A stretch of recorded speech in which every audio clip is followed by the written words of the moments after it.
pengalaman saya mengasuh 9 anak. Sebenarnya nggak 9 sih. Sebenarnya kalau semuanya ini 10. Financial planner itu biasanya hanya berlaku 20% dari kesuksesan keuangan seseorang. 80%-nya itu adalah psikologinya atau money coaching. Jadi teman-teman dalam nyusun keuangan ini sudah ada urutannya, ya. Yang pertama harus dilakukan itu adalah nyiapin namanya emergency fund, ya. Emergency fund itu apa? Dari NVP Fikri pada malam hari ini. Oke, tapi sebelum itu kita bakal dengar pembacaan JCI Vision, Mission, dan Chris dulu dari SG Denny Adrian. Waktu dan layar saya persilakan. Oke, baik semuanya. Terima kasih admin telah share screen-nya. Mari kita baca secara bersamaan ya. JCI Vision, to be the leading global network of young active citizens. JCI Mission, to provide development opportunities that empower young people to create positive change. JCI Creed, we believe that faith in God gives meaning and purpose to human life, that the brotherhood of man transcends the sovereignty of nations, that economic justice can best be won by free men through free enterprise, that government should be of laws rather than of men, that Earth's great treasure lies in human personality, and that service to humanity is the best work of life. Thank you for reading along. Back to you, MC. Okay, thank you, SG Denny, untuk pembacaan JCI Vision and Mission-nya. Oke, sebelum itu aku mau tanya dong ke partisipan semua yang hadir pada malam hari ini, kenapa sih pada mau join acara hari ini? Coba komen dulu di kolom chat-nya.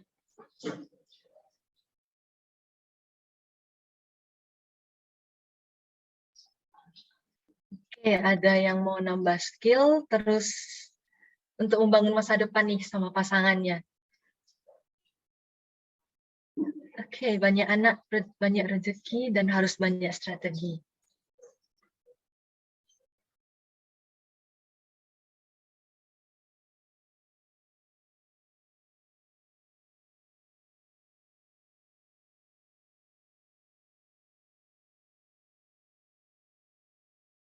Oke, terima kasih inputnya dari teman-teman sekalian. Kayaknya nih kita udah boleh mulai aja nih NVP. Tapi sebelum itu, teman-teman kalau misalnya ada pertanyaan, boleh aja feel free untuk langsung tanya di kolom chat. Nanti bakal ada Q&A session setelah sharing session. Dan kita bakal kasih kesempatan untuk kalian-kalian yang mau langsung bertanya ke Coach Fikri, langsung raise hand-nya aja ya. Oke, NVP Fikri, waktu dan layar saya persilakan. Oke, selamat malam semuanya. Yang dari Bali, yang dari Kaltim, dari Sumatera semuanya, Medan, ini kayaknya pesertanya seluruh Indonesia ya. Jadi lengkap sekali. Selamat malam, semoga teman-teman dalam keadaan sehat di saat pandemi yang Omicron ini sangat menyebar sekarang ya.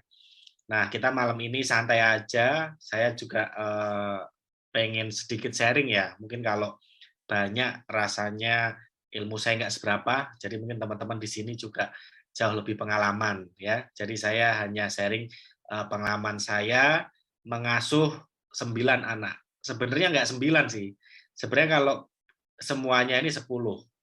Jadi saya sendiri itu punya 9 anak kandung dan 1 anak angkat. Jadi totalnya 10 ya. Dan semuanya insya Allah baby Jesus. Jadi siap untuk bikin chapter GCI sendiri ya. Saya boleh dijadikan co-host buat share screen. Jadi ada beberapa screen yang mungkin akan saya tampilkan ya.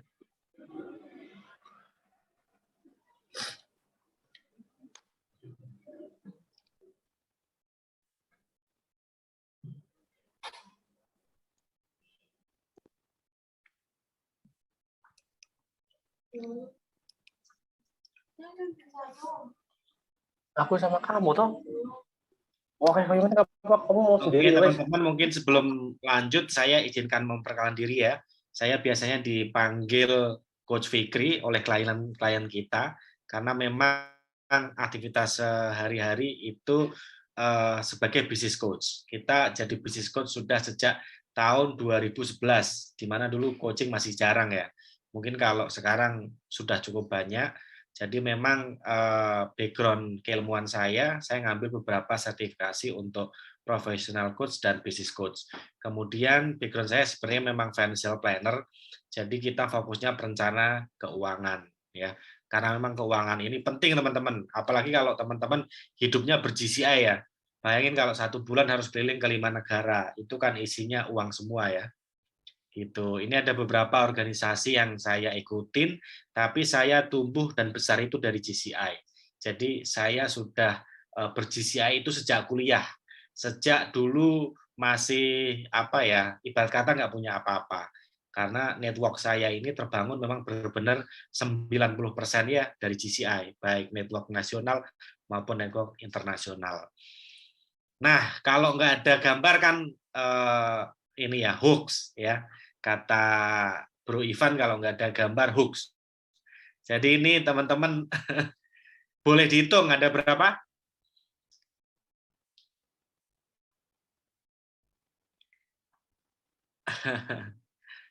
Sudah dihitung belum?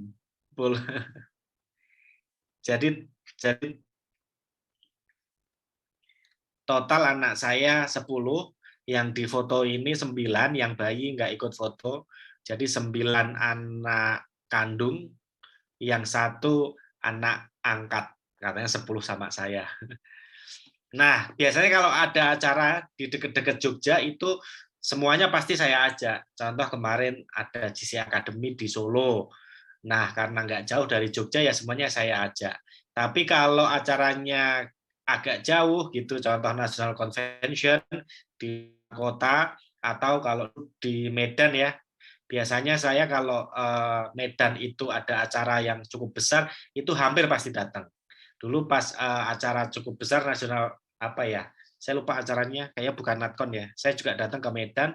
Jadi setiap Natkon itu saya pasti bawa bayi ya, karena rata-rata 1 tahun itu pasti nambah 1 anak. Nah setiap tahun Natkon ya otomatis Natkon pasti bawa bayi gitu. Nah ini cukup lama belum ke Medan, mudah-mudahan nanti nggak lama itu bisa segera ketemu lagi dengan teman-teman Medan ya, karena kita punya klien cukup banyak di Medan, klien coaching ya. Biasanya coaching kita binaan dari Bank Indonesia, jadi cukup banyak di sana. Sudah kangen sama Medan nih. Ini ada beberapa bisnis yang saya gelutin. Background saya bisnis utamanya adalah hospitality. Jadi kita punya beberapa brand rata-rata yang PI-PE nih. Ada PI Hotel, kemudian PI Office, Coworking Space, kemudian PI Home, Homestay, sama ada Hotel Syariah juga, di Sapuri Syariah, dan Bakmi Kraton. Ini lebih ke restoran bakmi. Ya. Nah sekarang yang kita kembangin itu ada namanya NetHub. Teman-teman kalau penasaran nanti bisa dicek NetHub ID. Ini modelnya co-living. Jadi kita sekarang sudah ada 2, targetnya di 1 kabupaten kota 1 sebenarnya. Jadi teman-teman kalau punya properti nganggur bisa juga nanti kerjasama. Kemudian kita juga sekarang sedang fokus namanya Venture Club ya. Venture Club ini lebih ke klub bisnis, kemudian kita banyak melakukan investasi juga. Jadi kita banyak investasi ke anak muda berbakat. Kita sekarang sedang kembangin ada 3 perusahaan rintisan baru ya, baik bergerak di bidang digital agency, kemudian ada apparel, kemudian properti. Nah itu yang sedang kita kembangkan. Mungkin teman-teman yang masih muda-muda, yang masih lagi ngembangin gitu nanti bisa kolaborasi. Tapi yang sudah graduate nanti saya yang belajar ya. Nah, teman-teman kalau kita bicara, bagaimana sih ngelola keluarga, kemudian budgetingnya, apalagi kita berorganisasi. Jadi kalau teman-teman tahu, itu saya dan istri itu semuanya itu aktif di GCI. Mungkin di sini ada PNP Marisna ya, PNP Marisna ini saksinya. Jadi istri saya ini pas National Executive Vice President di GCI. Dulu sponsornya PNP Marisna. Jadi yang rekrut PNP Marisna itu istri saya ya. Biasa dipanggil Coach Wulan. Jadi kita sama-sama aktif. Jadi sama-sama di organisasi tapi bisa punya anak banyak. Bayangin kalau keluar kota aja minimal kita 3 orang ya. Ini ada WS Sumatera nggak? Di grup ada WS Sumatera nggak? Kemarin kita ke West Sumatera juga 4 orang. Jadi kalau memang nggak diatur budgetingnya, ya pusing-pusing sendiri gitu ya. Tetapi sebenarnya kalau kita bicara budgeting dalam keluarga, itu yang harus dibikin dulu itu adalah peta kehidupan. Jadi peta kehidupan itu bukan barang yang abu-abu atau barang yang aneh sebenarnya. Kita di coaching pun dengan klien itu sering banget bicara dengan peta kehidupan. Peta kehidupan itu apa? Kita dari waktu ke waktu itu punya target mau ngapain aja. Persis banget kayak di GCI. Di GCI ini kan ngajarin kita untuk berkarir ya, baik di level lokal, nasional maupun internasional. Nah, hidup pun harus demikian. Nah, agar kita tidak bingung, tidak salah arah, itu saya ajarkan ke anak-anak saya, itu dari kecil itu harus sudah punya peta hidup. Gitu. Jadi usia berapa mau kemana, itu udah ada arahnya. Kebetulan anak-anak kita semuanya baby Jesus ya. Jadi dari usia 9 tahun itu udah biasa ngikutin pertukaran pelajar internasional dari GCI juga. Kebetulan Jogja juga rutin ngirim, kita tiap tahun ngirim ke 4 negara ya, sebelum pandemi. Ke Jepang, ke Thailand, ke Malaysia, sama ke Taiwan. Ya. Dan itu anak-anak saya biasanya rutin saya berangkatin. Tetapi nggak cukup peta hidup. Yang paling penting lagi apa? Ini kalau sudah beristri ya. Kalau belum berpasangan atau masih jomblo ya siap-siap. Jadi peta hidup itu penting, perencanaan itu penting. Tapi yang paling penting lagi itu adalah alignment. Ya, menyelaraskan peta hidup atau menyelaraskan rencana-rencana dari pasangan. Rata-rata orang itu punya pasangan, punya perencanaan, tapi punya perencanaan masing-masing.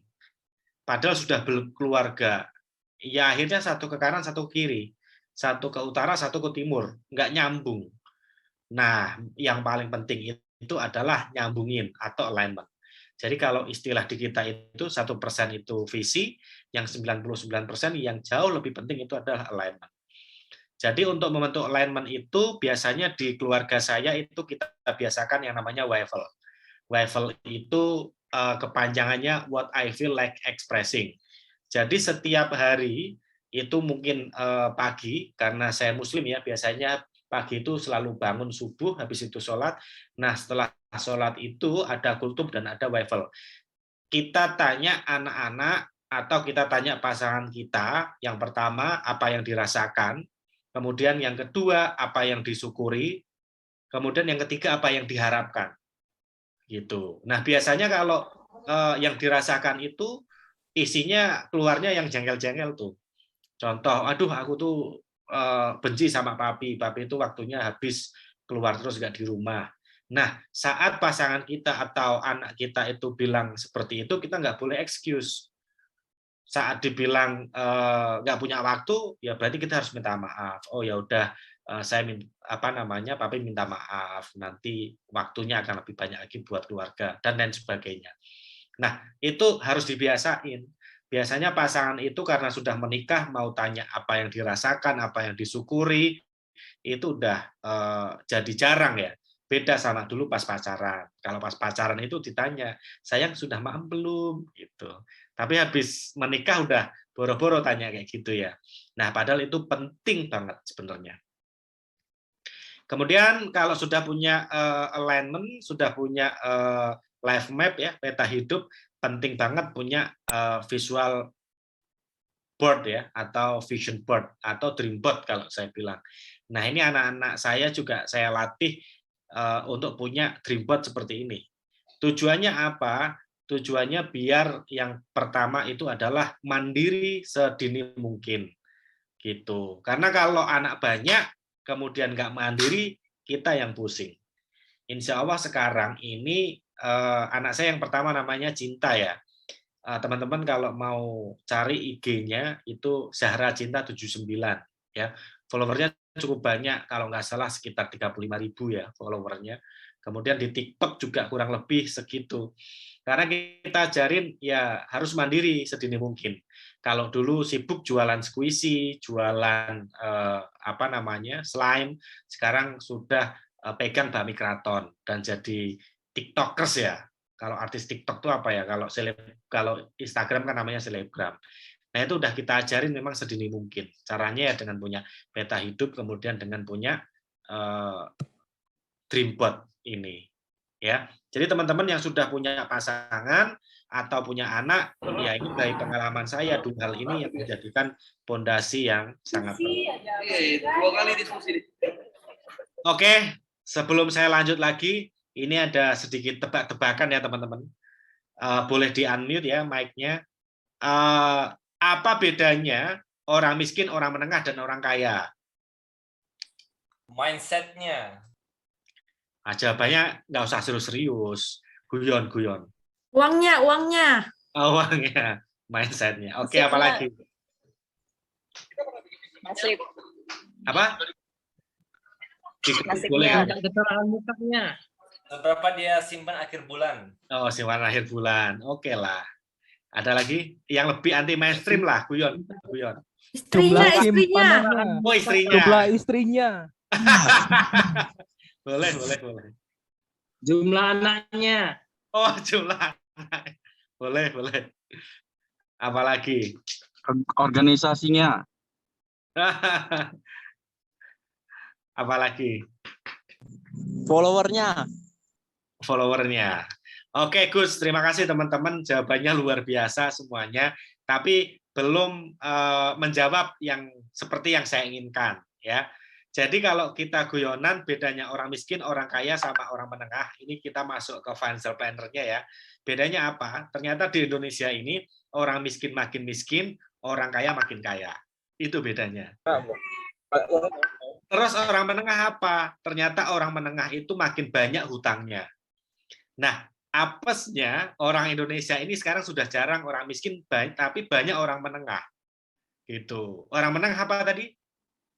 Banyak utangnya. Jadi sekarang orang Indonesia ini kebanyakan itu kena trap orang menengah ya.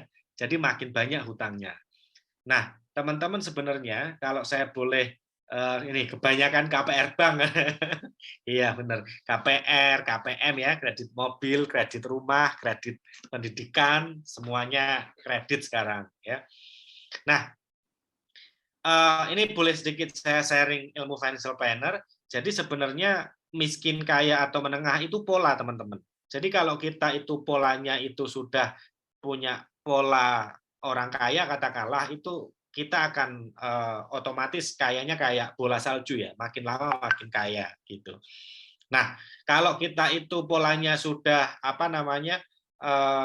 polanya orang miskin, itu makin ke sini polanya juga akan semakin gitu-gitu aja. Jadi hutangnya mungkin akan semakin banyak. Gitu. Jadi kalau kayak di GCI Jogja itu kita sering edukasi terutama member-member baru. Jadi di GCI ini karena kita harus kontribusi terus, otomatis akan ngeluarin banyak duit ya. Jadi tidak dapat duit dari organisasi, tapi ngeluarin duit. Untuk itu ya gimana caranya kita harus preparation biar kita punya duit agar bisa ikut kemana-mana, agar bisa berkarir. Nah, ini udah diajak nih sama MVP gede ya, tanggal 25 ke Kaltim. Siap, insya Allah berangkat ke Kaltim ya. Mudah-mudahan Omikron udah turun nih. Oke, nah kalau kita bicara uang, itu biasanya kita ini di ilmu finansialnya ya. Jadi kalau di coaching itu kita tidak langsung bicara bagaimana sih ngatur uang. Jadi kita bagi dua. Yang pertama itu ada namanya money coaching, yang kedua ada namanya financial planner. Nah, financial planner itu biasanya hanya berlaku 20% dari kesuksesan keuangan seseorang. 80%-nya itu adalah psikologinya atau money coaching-nya gitu. Makanya kalau kita di klien kita yang harus kita beresin dulu adalah money coaching-nya atau psikologi tentang uangnya. Itu yang paling penting. Nah, psikologi tentang uang itu biasanya bagaimana mindset seseorang itu terhadap uang itu berdasarkan jawaban atas pertanyaan ini. Kalau ditanya, malu apakah uang itu? Apa teman-teman jawabannya? Silakan boleh di chat. Bukan makhluk, cuma sebiji kertas. Oke, mantap itu, mantap. Ya, ada yang berpikir bahwa uang itu kekuasaan, alat untuk membeli manusia, makhluk paling seksi, ya, alat untuk saling menyakiti, alat tukar, kemudian alat pembawa berkah, kemudian jalan menuju kebaikan, keserakahan, kemudian perusak rumah tangga, pemuas manusia, macam-macam, ya. Ada yang jawabannya bijak seperti tadi. Uang adalah apa namanya? Hanya selembar kertas, atau uang adalah alat untuk bayar dus. Ayo yang belum bayar dus segera bayar ya.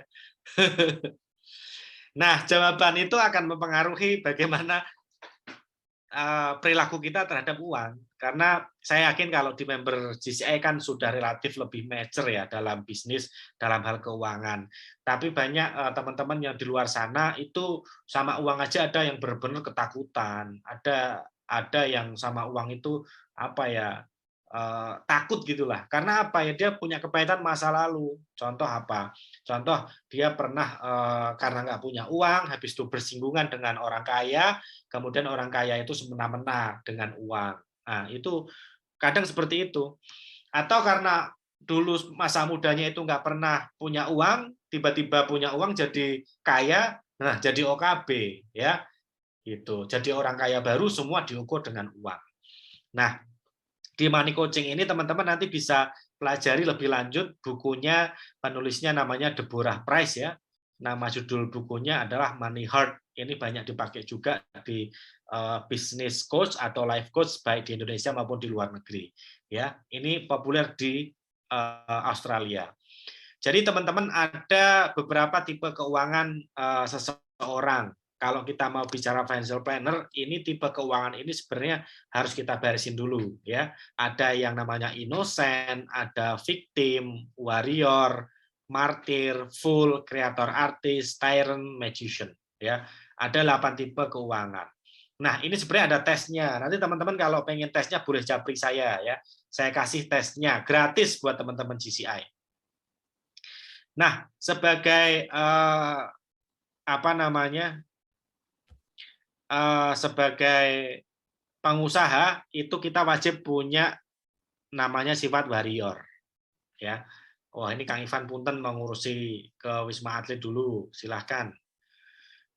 Nah, warrior ini apa? Warrior ini kalau kita punya keinginan itu harus tercapai gitu. Nah, kemudian harus magician. Magician itu apa-apa bisa jadi duit. Yang nggak boleh itu apa? Yang nggak boleh itu contohnya victim, innocent, nggak boleh.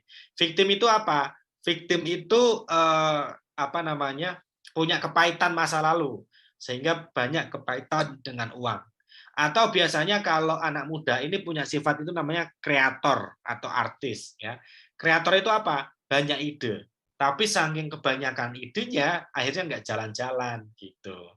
Jadi member GCI, pengen ini, pengen itu, usul ini, usul itu. Kalau presidennya itu bikin kegiatan, dikritisin terus, usul terus. Tapi kalau dia jadi apa namanya presiden, nggak jalan kegiatannya. Atau dia jadi PD, nggak bisa jalan. Nah itu ciri-ciri orang kreator artis. Ya. Harusnya kita punya ide, tetapi tidak kebanyakan. Jadi cukup sedikit tapi jalan. Nah itu paling keren. Yang keren luar biasa kayak Medan ya. Setiap minggu acara 3 bulan sebelumnya udah di planning. Ini luar biasa nih. Ini mesti ciri-ciri orangnya ini warrior ya, sama magician. Apa-apa bisa jadi duit nih sama GCI Medan. Yang mau tes nanti japri ya. Oke, yang kedua tadi kita bicara money coaching-nya. Yang berikutnya itu kita bicara financial planner-nya ya.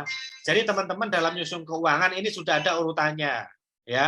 Yang pertama harus dilakukan itu adalah nyiapin namanya emergency fund ya. Emergency fund itu apa? Emergency fund itu duit tunai atau setara kas atau setara kas ya. Maksudnya uang yang suatu waktu itu gampang kita ambil gitu.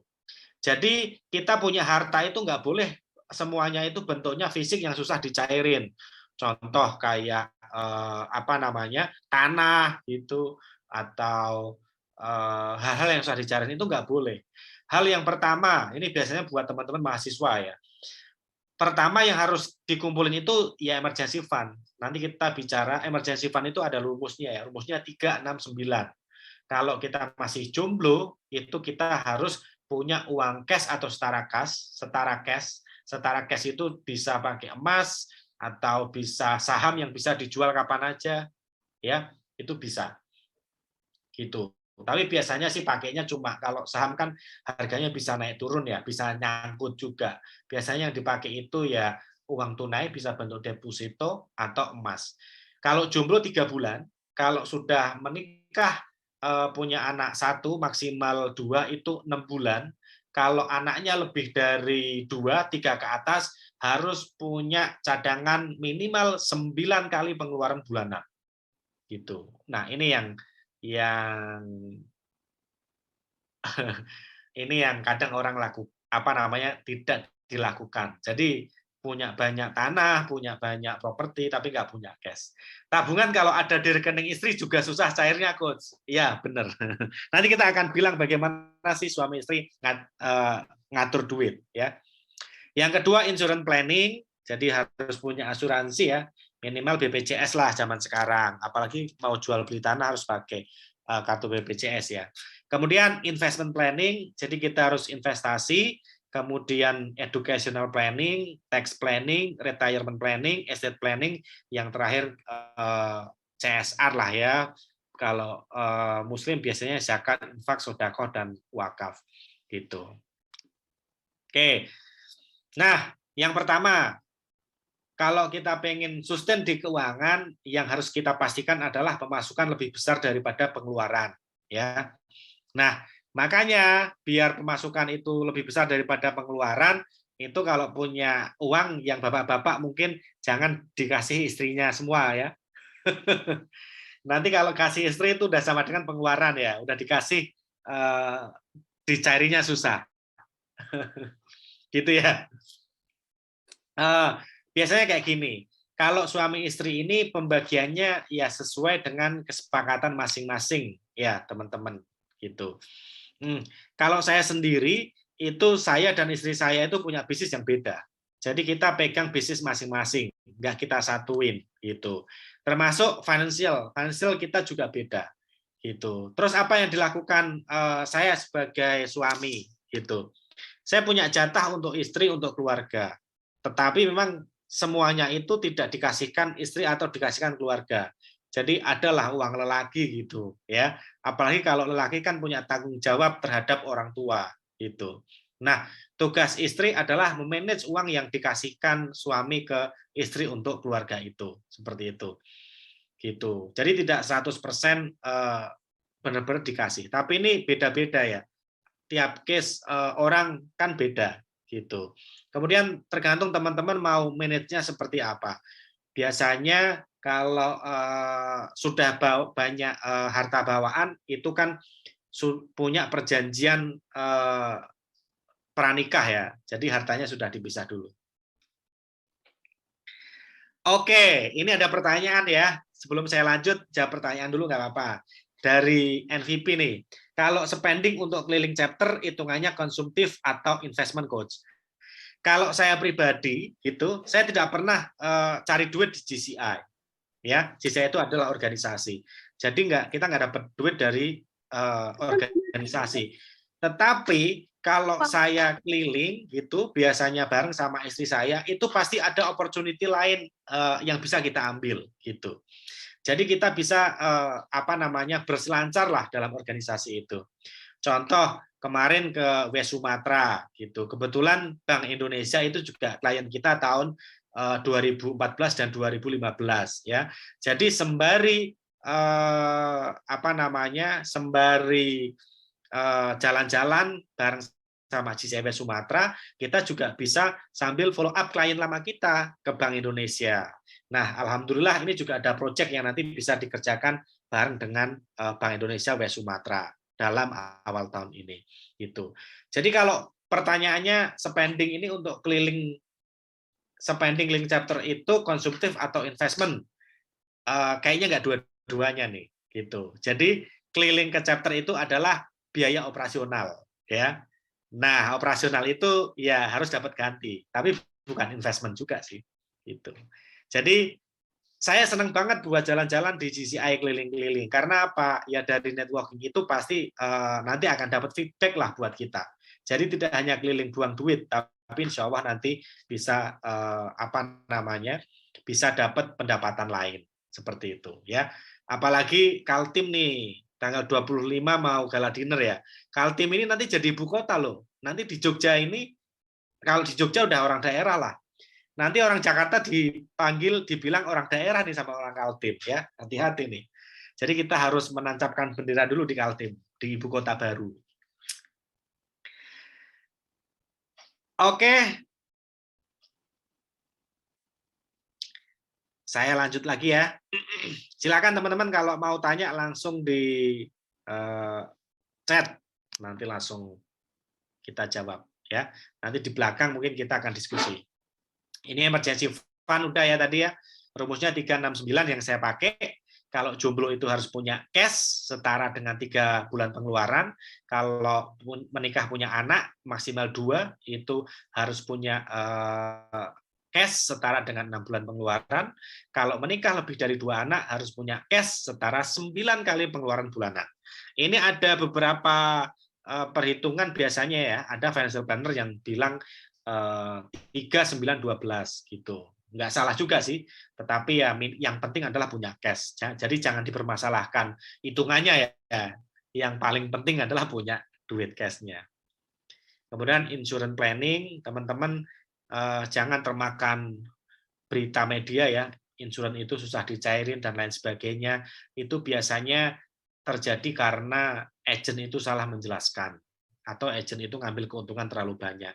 Jadi makanya kita sebagai orang itu harus paham insurans sehingga kita bisa beli yang tepat. Yang namanya insurans ya insurans. Yang namanya insurans itu bukan investasi. Yang namanya insurans itu tidak ada tabungan pendidikan, tidak ada tabungan hari tua. Ya asuransi. Itu prinsip dasar yang harus kita pahami. Ya. Oke, ke Kaltim jadinya pulang kampung. Oh, nanti ke Kaltim jadi ke kota. Kalau ke Jogja jadi pulang kampung ya. Orang Jakarta ke Kaltim jadi ke kota. Balik ke Jakarta jadi pulang kampung. Ya. Kalau anaknya masih 1 gimana, Coach? Kalau anaknya 1 berarti harus punya setara 6 bulan ya emergency fund-nya. Jadi harus punya cash atau setara cash itu 6 kali pengeluaran bulanan.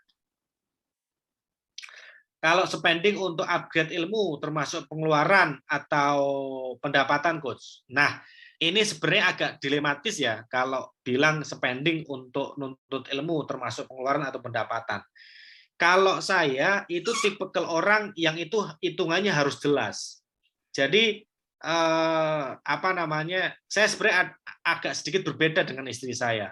Istri saya itu tiap bulan itu habis jutaan lah buat beli buku. Alasannya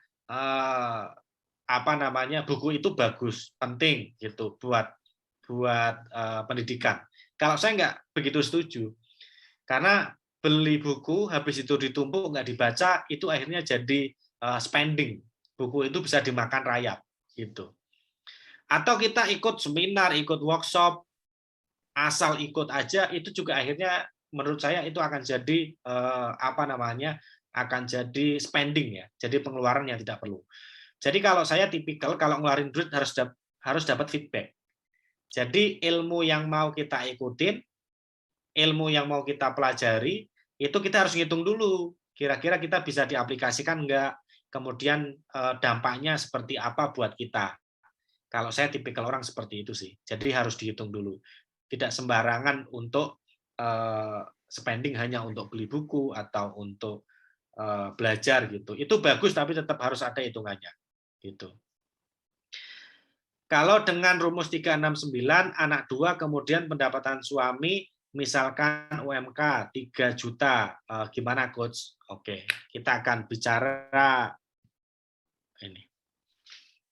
Oke teman-teman, kalau teman-teman mau kaya itu sebenarnya hitungannya kita persenan ya, gitu. Jadi bukan masalah gaji kita itu kecil, besar, atau menengah, bukan. Tapi bagaimana kita ngelola uang biar pendapatan kita lebih besar daripada pengeluaran.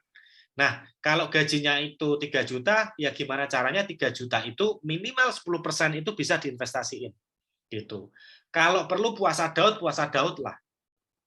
Puasa Daud itu hari ini makan, besok puasa. Hari ini makan, besok puasa.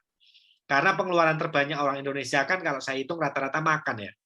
Saya agak heran sama orang kita itu minum aja manis terus. Padahal kalau teman-teman ke Jepang gitu, Jepang itu di rumah nggak ada gula dia. Minum itu nggak pernah manis. Nah, kita tiap hari minumnya manis, padahal gula itu mahal. Gitu. Nah, sebenarnya kita itu jauh bisa ngirit orang Indonesia ini sebenarnya. Yes, di Indonesia hidup untuk makan ya, bukan makan untuk hidup. Karena memang kita negaranya itu super kaya, luar biasa. Jadi makan itu pasti banyak, nasi, lauknya beberapa jenis, minumnya manis, itu luar biasa di Indonesia. Harusnya itu bisa ngirit. Nah, ya. Ini balik lagi ke pertanyaan tadi. Kalau dengan rumus 369 anak 2 kemudian pendapatan suami misalkan UMK 3 juta gimana? Itu Coach. Maksudnya gimana? Maksudnya biar bisa berkembang gitu duitnya ya. Nah, biar duitnya itu bisa berkembang itu ya dengan cara investment planning. Investment planning itu kunci utamanya itu adalah aset alokasi. Gitu. Ya. Jadi rumusnya satu, kita harus investasi minimal 10% dari pendapatan. 10% dari pendapatan. Dipotong di awal ya. Kalau kita gajian berarti begitu gajian harus langsung dipotong 10% itu minimal. Kalau masih jomblo itu idealnya minimal 50% dari pendapatan. Gitu. Kalau sudah menikah minimal 10%.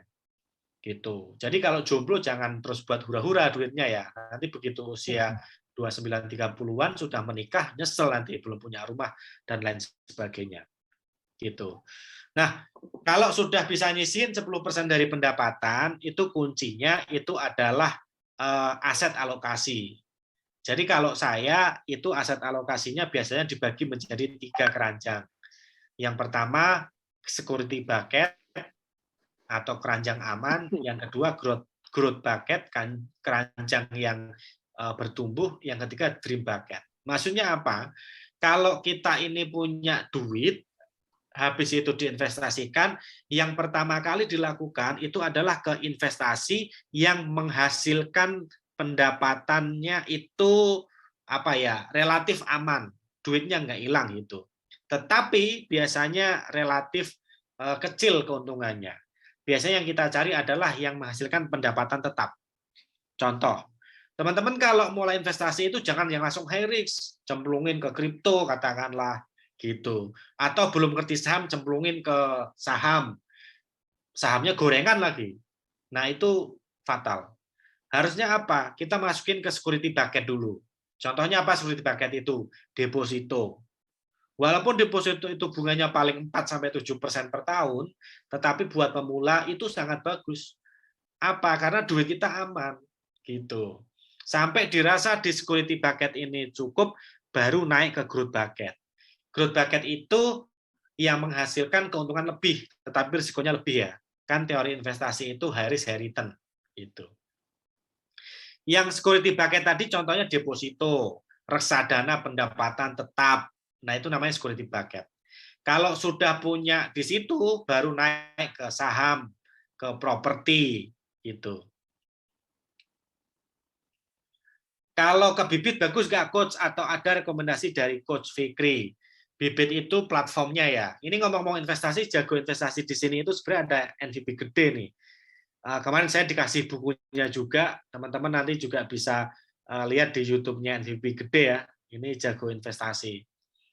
Nah, kalau bibit itu lebih ke marketplace reksadana ya. Jadi lihat bagus enggaknya itu dilihat produknya, bukan lihat bibitnya. Kalau bibitnya itu so-so lah. Kita bisa nabung lewat bibit, bisa lewat bank, tapi dilihat produknya. Jadi reksadana yang ditabung itu bagus atau enggak. Kalau buat pemula pastiin milih reksadana pendapatan tetap ya, yang menghasilkan keuntungannya itu fix walaupun kecil gitu. Ya. Growth bucket ini contohnya apa? Growth bucket ini contohnya saham, kemudian tanah ya, atau properti. Nah, ini contohnya growth bucket. Nah, kalau kita belum punya aset, baik di security bucket atau growth bucket, jangan buru-buru cemplungin terlalu banyak duit di dream bucket. Dream bucket itu apa? Hal-hal impian kita yang biasanya kaitan dengan kesenangan. Contoh beli mobil baru gitu. Atau beli rumah yang besar. Usahanya belum besar tapi rumah yang ditempatin besar gitu. Itu nggak saya rekomendasikan ya. Ya kita harus fokus di bisnis dulu, bisnisnya besar, baru rumah yang ditempatin besar. Itu. Nah, ini teman-teman mau belajar dari Anthony Robbins atau mau belajar dari Rich Dad Poor Dad, siapa namanya? Kok seketika lupa. Itu ngajarinya ya sebenarnya ini. Rahasia orang kaya makin kaya ya, Robert Kiyosaki ya. Rahasia orang kaya makin kaya ya ini. Ya, pertama tadi apa? Harus pastiin pendapatan harus lebih besar daripada pengeluaran. Itu harus ya. Gitu. Kalau perlu puasa Daud lah. Gitu. Kalau perlu sehari 2 hari puasa sekali makan ya. Canda ya. Tetapi itu yang kadang orang lupa. Ya. Nah, lebih baik dicatat pengeluaran dan pemasukannya kita sehari-hari. Jadi bisa lebih teratur. Gitu. Kemudian yang kedua, aset alokasi. Kalau kita sudah investasi sejak di usia belia, itu kita makin tua itu makin akan kaya. Jadi nggak mungkin nggak. Coach, duitnya nanti kira-kira kalau tiba-tiba sakit kan walaupun sudah investasi sama aja bakal habis. Kan kita sudah punya asuransi. Jadi ya sudah di-planningin, jadi nggak mungkin habis. Gitu. Makanya tadi yang nomor 2 setelah emergency fund itu adalah asuransi. Gitu ya. Gitu. Coach, kalau tiba-tiba rumahnya kebakaran, ya makanya kita harus punya asuransi. Gitu. Makanya urut emergency fund dulu, habis itu asuransi, gitu, baru kita mikir investasinya.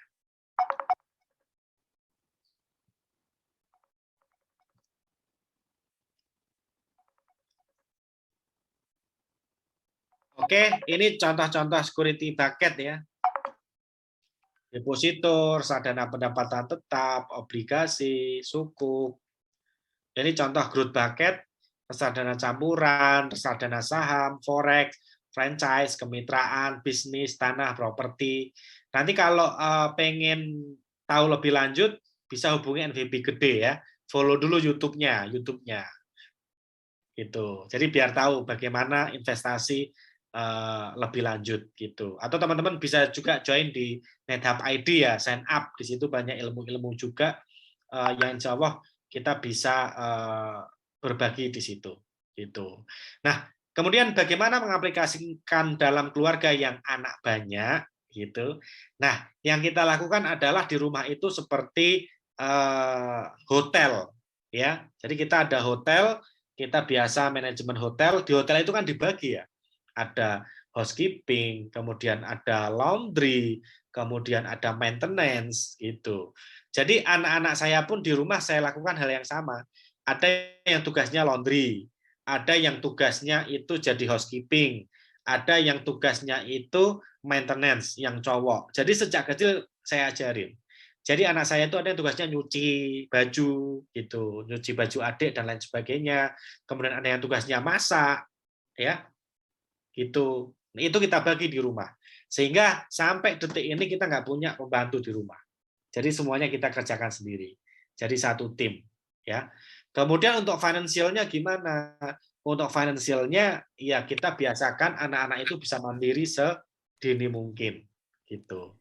Kalau untuk suami istri, untuk pasangannya ya ilmunya tadi itu investasi. Kalau kita nggak investasi ya berat gitu. Jadi kita fokus di pengembangan bisnis, pengembangan investasi sehingga akhirnya tidak berat lah punya banyak anak ya. Banyak anak bisa dijadikan banyak rezeki karena kita juga meyakinin setiap anak yang lahir itu membawa rezekinya sendiri-sendiri. Oke teman-teman, mungkin itu dulu dari saya. Ini bisa follow Instagram saya ya, @coachfikri. Jadi nanti kalau ada sesuatu atau tadi pengen tes itu bisa WA saya di nomor ini. Mungkin itu dulu, ada banyak teman-teman ini, nanti kita sambung ke tanya jawab ya. Mungkin tadi ada yang terlalu cepat atau belum jelas sehingga kita bisa tanya jawab. Terima kasih, saya kembalikan ke FVP ini ya. Oke, terima kasih materi yang udah diberikan NEVP Fikri. Ini kayak kita udah kuliah 24 SKS nih rasanya. Berat daging banget ini materinya. Oke, teman-teman, kalau yang mau tanya langsung aja ya di kolom chat. Nanti bakal kita langsung ini. Tapi kalau mau yang langsung nanya boleh raise hand aja. Tapi sebelum itu aku coba tanya dulu ya, NEVP. Oke, ini ada Eka, ada raise hand. Silakan open mic. Iya, halo, selamat malam, Coach Fikri. Siap, selamat malam. Ya, selamat malam teman-teman GCI Indonesia. Saya dari GCI Bali, Eka Arismana. Mohon izinnya bertanya, Coach. Siap. Jadi, kadang kalau kita udah prepare semua, ya kita mau nunjukin juga kan bentuk sayang kita ke anak dan istri itu benar-benar tulus dari UP, kalau nggak salah satunya dari insuran ya, Coach ya. Yes. Once we are not already here, gitu kan, saat kita udah nggak lagi ada di dunia ini, paling nggak mereka tetap bisa melanjutkan hidupnya dari spending bulanan kan gitu, kita hitung terbalik, kalau salah saya pernah diajarin dulu di asuransi ya, Coach ya. Yes, betul. Dia hidup baliknya. Nah, itu udah kita terapin, dan saya lagi coba masuk ke bisnis. Kalau orang Bali bilangnya Asungkaro sudah autopilot gitu, Coach. Lagi nambah investasi di saham sekarang. Kebetulan 3 bulan terakhir baru 4 bulanan jalan, 3 bulan terakhir lagi ngerasain banget up and down-nya, tapi bersyukur juga masih banyak yang cuan. Pertanyaan saya satu, Coach. Kadang kita kan ngerasa, wah, di saham nih lagi bagus-bagusnya sehari kadang yang arah bisa sampai 35% gitu, Coach ya. 25% arah satu emiten dalam sehari. Nah, kadang kita muncul rasa greedy tuh. Nah, gimana sih cara nyesuaiin? Kita juga tentunya harus punya dana darurat dan lain-lain seperti yang tadi ya, pola fondasinya yang Coach sampaikan. Gimana sih cara benar-benar ngaturnya? Kadang kalau kita ngerasa, kayak saya pernah ikut seminarnya Lo Keng Hong, wah, legend dari Warren Buffett Indonesia, gitu, bilang, beliau all in, kata bilang. All in di fundamental investor. Ini izin bertanya, kadang kita ngerasa daripada aku taruh di bank, depo cuma ya tadi seperti Coach bilang 4-7% per tahun, ini kita sehari atau semenit atau sekian menit gitu kita bisa dapat percentage tadi dengan nilai yang kurang lebih sama gitu. Thank you, Coach, gitu sih kurang lebih. Oke, siap. Langsung saya jawab ya. Ini Boleh, yang Coach. siap. Kalau masalah technical mungkin NVP Gedebra ya nanti bantu jawab ya. Cuma kalau dari saya biasanya kita harus money management ya atau aset alokasi tadi. Jadi kalau saham itu naik 25% sehari itu cenderung biasanya kalau nggak saham gorengan memang saham baru ya yang baru IPO jadi naik. Nah, itu yang seperti itu tidak untuk investasi terlalu lama, jadi lebih ke trading ya. Saham itu kan bisa investasi atau bisa trading gitu. Jadi kalau kita mau trading itu saran saya sih maksimal 10% dari total cash kita yang kita masukin. Jadi jangan sampai 100% gitu.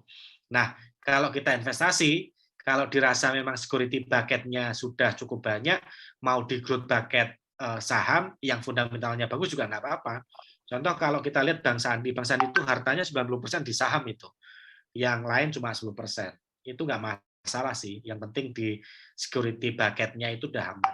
Gitu sih, Mas. Tapi kalau mau buat trading, saran saya maksimal banget itu 10%. Ya. Gitu. Siap, Jadi, ya. Jadi jangan 100% buat tradingin terus semua cash kita ya, apalagi aset kita. Siap, Coach. Karena itu dia ada banyak ilmu kayak Lo Keng Hong bilang money management. if you know the apa namanya the emiten, you know the stocks, udah nggak ada bukan mini manajemen lagi, all in dibilang. Gila-gila. Jangan. Jadi harus 3 tadi, security bucket, growth bucket, sama dream bucket harus selalu dijaga, ya. Bahkan kemarin ada meme-nya kan, mainan di kripto kan, kemarin kripto naik terus, habis itu down ada meme-nya. Kalau sebelumnya naik Rolls Royce, gara-gara kripto akhirnya naik Andong. Iya. Jadi money management yang penting. Thank you. LP Nuke, MVP, kan 369 rules. Kalau untuk 10 anak gitu harusnya nyiapin berapa bulan pengeluaran. Ya. Ini ya idealnya harusnya cukup banyak ya. Tapi ya kalau saya sih yakin aja sama Tuhan lah ya. Yang penting yakin dikasih anak berarti dikasih rezeki. Gitu LP. Belum lagi buat warisannya. Nah, ini di financial planner ini seru nih.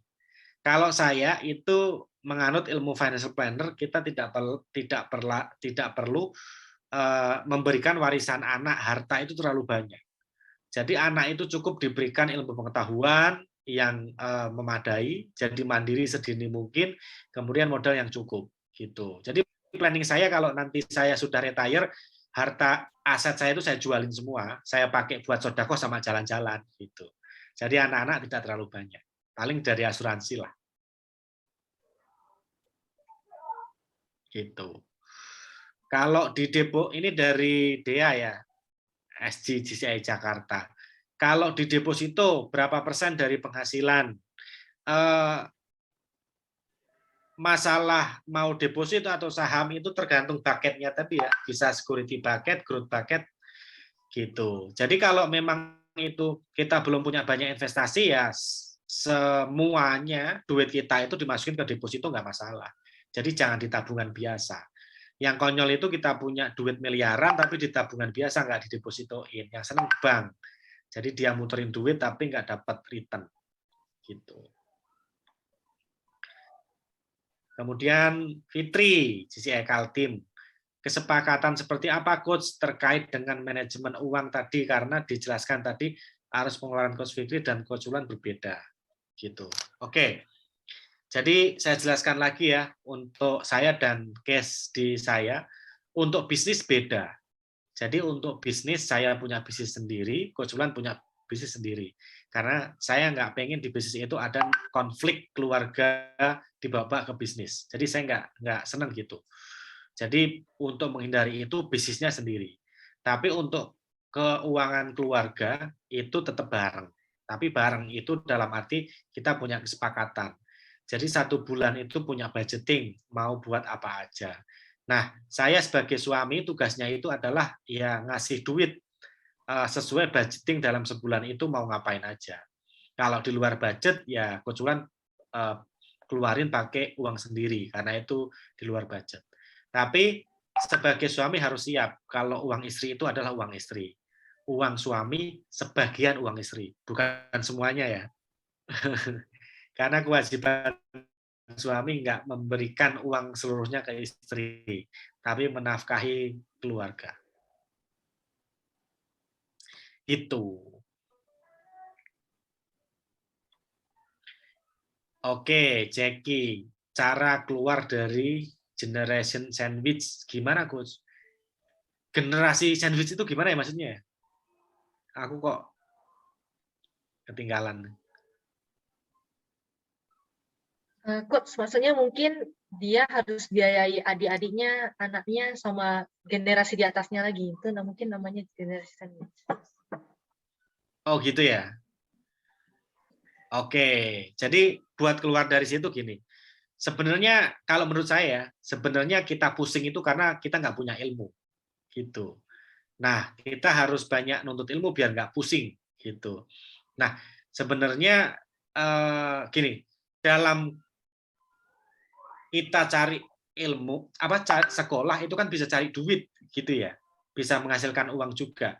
Jadi buat adik-adik kita atau buat keluarga kita ya kita ajarin bagaimana cara cari duit dari usia kecil. Saya itu dulu sejak kelas 1 bukan satu SD ya, dari TK. Saya punya ayam di kampung, punya kambing. Jadi saya kalau mau beli sesuatu itu jualan telur ayam, itu sebenarnya bisa gitu. Jadi saya at least hampir nggak dapat uang saku dari SD, karena uang sakunya ya dari beternak gitu. Jadi kalau pengen keluar dari generasi sandwich ya coba baca buku tentang keuangan lebih lanjut, tentang financial literacy, dan semua saudara-saudaranya dipahamin. Jadi punya kemampuan masing-masing. Sama kayak saya, anak saya semuanya ya harus mandiri, tidak boleh tergantung saudaranya, nggak boleh tergantung orang tuanya. Gitu. Terus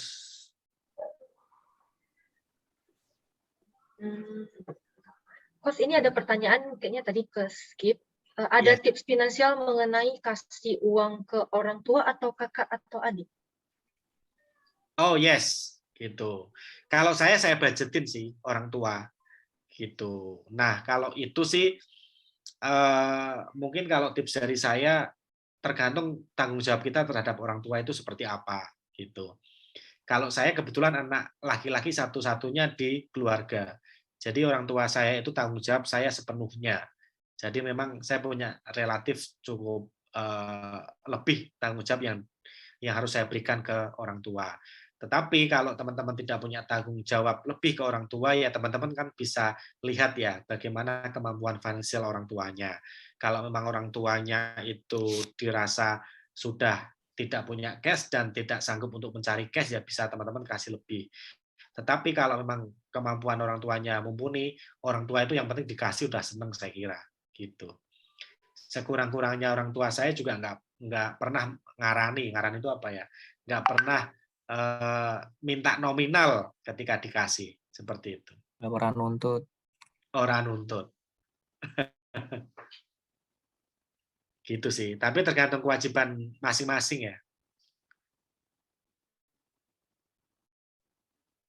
Oke. Kalau dari aku sendiri nih, aku ada pertanyaan nih, Coach. Kalau misalnya tadi kan kayak yang dijabarkan di awal soal peta kehidupan yang Coach ajarkan ke anak-anaknya, itu kayak pada awal delivery, maksudnya kayak kebiasaan ini responnya tuh bagaimana semua? Kan anaknya banyak tuh, pasti berbeda-beda dong. Yang berbeda-beda itu planningnya, tetapi semuanya tetap bikin itu seperti itu. Nah, anak-anak kan biasanya bedanya itu cara mereka aja. Ada yang mereka seneng gambar, jadi di dreamboard-nya itu nanti banyak gambar-gambarnya lebih banyak gitu. Ada yang anaknya itu seneng kreatif kayak tulisan, jadi di dreamboard-nya itu lebih banyak dikasih tulisan, kemudian harapan-harapan, itu aja sih biasanya. Tetapi semuanya itu bisa terima dengan baik dengan bikin peta hidup. Nah, cara bikin peta hidup itu juga ada caranya. Kalau saya itu pakai bukunya Marwah Daud Ibrahim, kalau teman-teman tahu. Nama bukunya MHMMB. Ini saya kasih saya kasih bocorannya ya. Kalau coaching bayarnya mahal tuh, bikin peta hidup tuh. Tapi beli aja bukunya Marwah Daud Ibrahim, MHMMD. Menggapai hidup, mencapai, saya lupa kemana, mencapai impian. Nah, itu ada step-stepnya. Gitu. Contoh, bikin peta hidup kita harus dari akhir, bukan dari awal. Jadi kita harus tahu tujuan hidup kita itu apa. Biasanya tiap agama tujuannya beda-beda. Kalau orang Muslim, tujuan akhirnya itu meninggal masuk surga. Teman saya itu ada yang tujuannya itu nanti reinkarnasi buat jadi lebih baik. Jadi mulai dari itu dulu. Gitu. Kalau sudah tahu tujuan akhirnya, baru ditarik mundur sampai sekarang. Jadi agar mencapai tujuan akhir yang seperti kita inginkan itu di kehidupan dunia itu kita mau ngapain aja seperti itu. Itu. Semoga teman-teman yang sudah punya peta hidup semuanya tercapai ya. Yang belum punya itu segera dibikin. Tapi pengalaman saya baik di keluarga saya atau klien saya itu minimal 80% peta hidup itu tercapai lah. Ini saya tadi juga di WA dari klien saya di Jawa Barat, itu ikut coaching kita tahun 2019, itu katanya hampir semuanya planningnya itu udah tercapai. Salah satunya jadi coach juga, kemudian buka apa namanya semacam pelatihan outbound gitu itu tercapai. Oke, Coach, ini ada pertanyaan lagi nih. Lebih bagus prinsip ditabung dan diinvest dulu, baru disisikan untuk dinikmati, atau split keuangan secara langsung, misalnya metode 4:4:2. Oke, Coach, ini saya coba ulang pertanyaannya ya.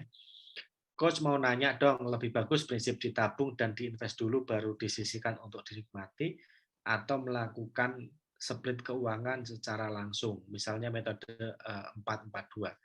Jadi gini, pendapatan kita kan 100%. Tetap kita hitung dulu kebutuhan pokok kita itu berapa. Biasanya persentase maksimal kalau masih jomblo 30% lah. Gitu. Nah, terus kalau masih jomblo itu minimal 50% itu diinvestasikan.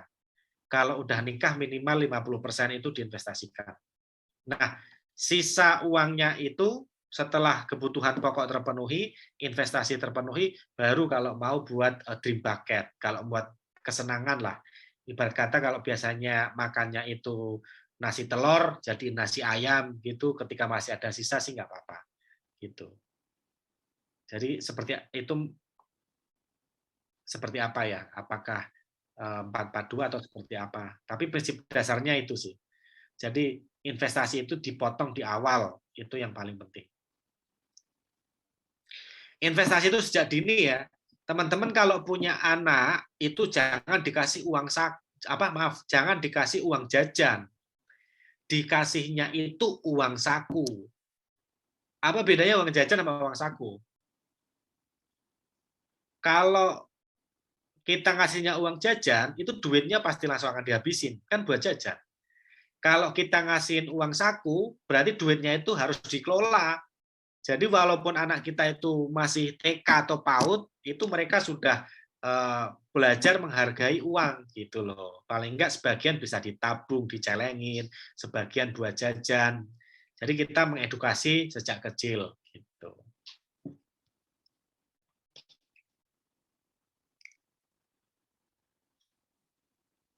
Oke, gimana kasih uang saku? Caranya kayak gini.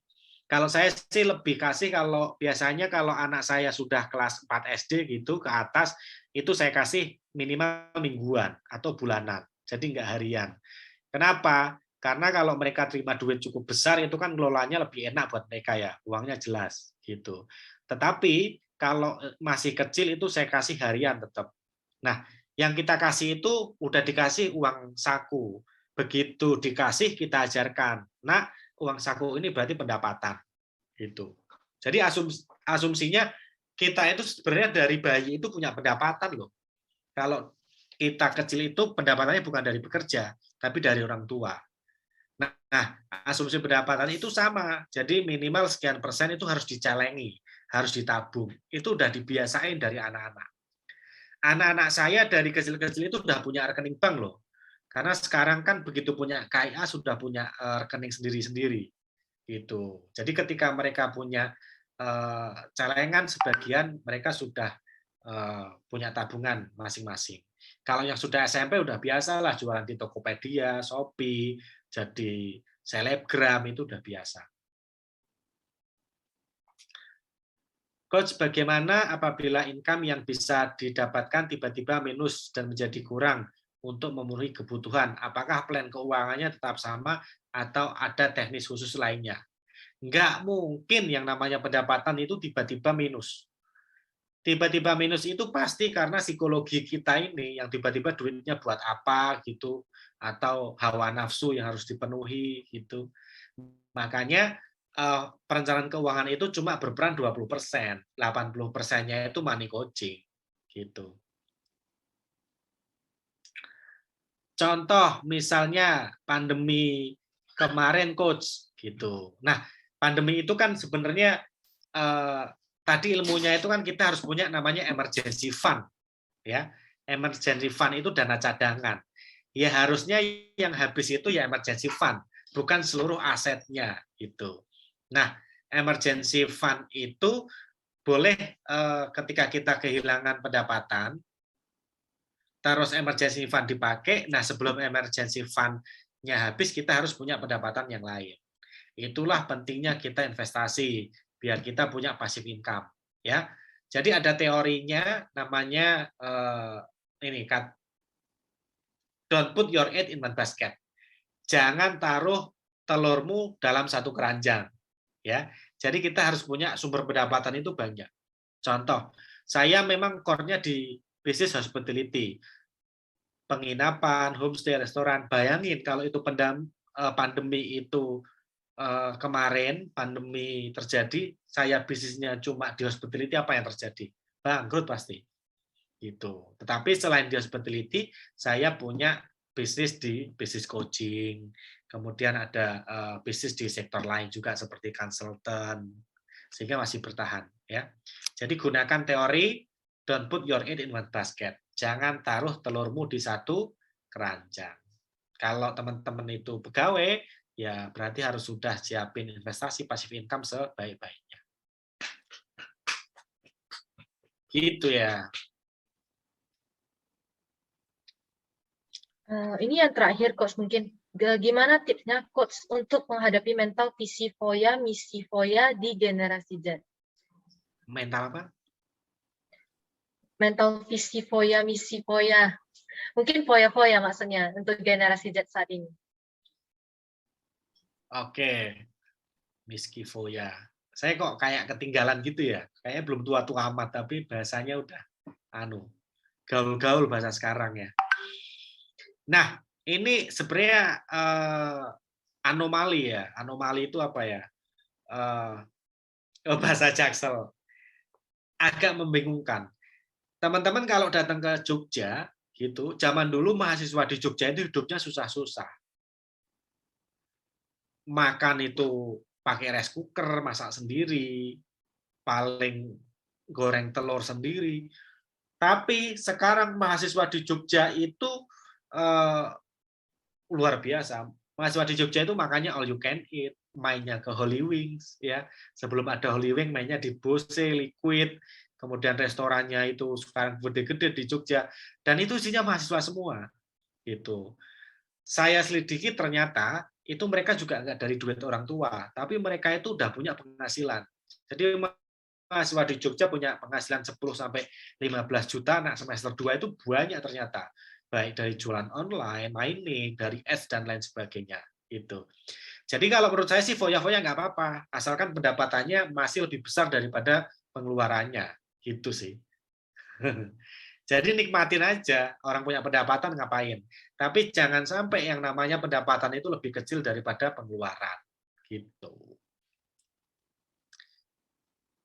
Oke, terima kasih Coach atas jawaban atas pertanyaan-pertanyaannya tadi. Sekarang kita udah memasuki sesi promosi DCI yang akan dibawakan oleh VP Kartini. Waktu dan layar saya persilakan. Oke, saya thank you dulu ya. Halo. Oke, tapi Coach nanti terakhir kita bakal ada penyerahan penghargaan sih. Oh ya, nggak apa-apa. Oke, kalau gitu saya closing dulu nggak apa-apa ya. Nanti kan terima kasih teman-teman semua. Ini para suhu-suhu senior juga ada di sini, Pak Jelsi Husin dan teman-teman semua. Makasih banyak ya. Mohon maaf kalau salah-salah kata, ngomongnya belepotan. Saya tidak bermaksud menggurui ya, tapi saling sharing aja. Nanti kalau ada salah kata mungkin bisa japri saya. Terima kasih, mudah-mudahan bermanfaat buat semuanya. Ya, silakan dilanjut. Promosi GCI, saya mohon maaf kemarin nggak bisa ke Medan. Insya Allah kalau ada acara lagi, ada kesempatan nanti datang ke Medan. Makan ucok durian.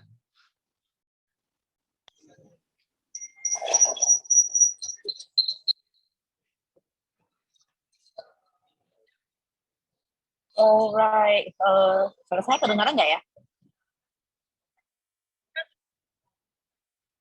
Oke, saya jelas ya. Alright, pertama-tama thank you banget untuk NVP Fikri yang sudah menerima proposal untuk menjadi speaker dari acara JCI Medan. Oke, ini ada sedikit sesi soal apa itu JCI bagi yang penasaran. Oke. So, JCI adalah organisasi kepemudaan yang sudah berdiri sejak 1925 dan berafiliasi dengan PBB atau United Nations. Dan JCI ini sudah tersebar di 120 lebih negara. Nah, kalau kita tanya kepada JCI semua nih, JCI itu pasti ibaratnya surga. Dan surga menurut semua JCI ini pasti berbeda-beda. Karena perspektif kita terhadap JCI dan benefit yang kita mau capai di JCI juga berbeda-beda. Dan surga ini tentu saja mana positif ya. Kita bisa menemukan kebahagiaan apapun itu. Mungkin ada yang dapat networking, teman, brotherhood, dan jodoh mungkin ya, dan lain sebagainya. Dan project ataupun action plan JCI itu. Oke, thank you PP Kartini atas pengenalannya ke JCI. Terus ini kita udah mau lanjut ke sesi pembagian award ya kepada speaker berupa sertifikat.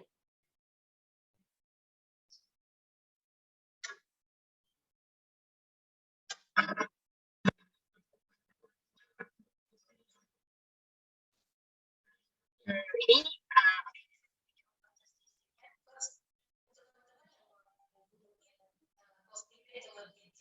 disnya bisa banget hubungi konten tadi udah di share ya. Ini kita langsung foto bersama aja atau gimana? Boleh foto bareng aja. Oke, kita langsung foto bareng ya. Tolong VP Jackie nanti tolong bantu foto ya. Boleh. Sesuai aba-aba saya ya.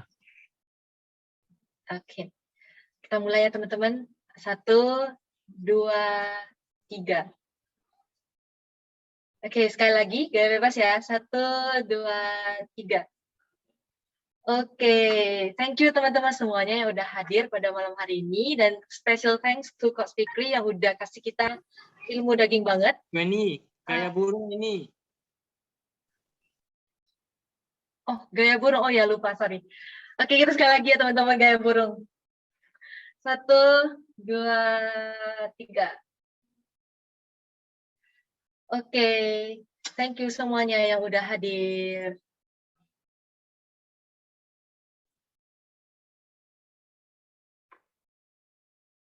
Oke.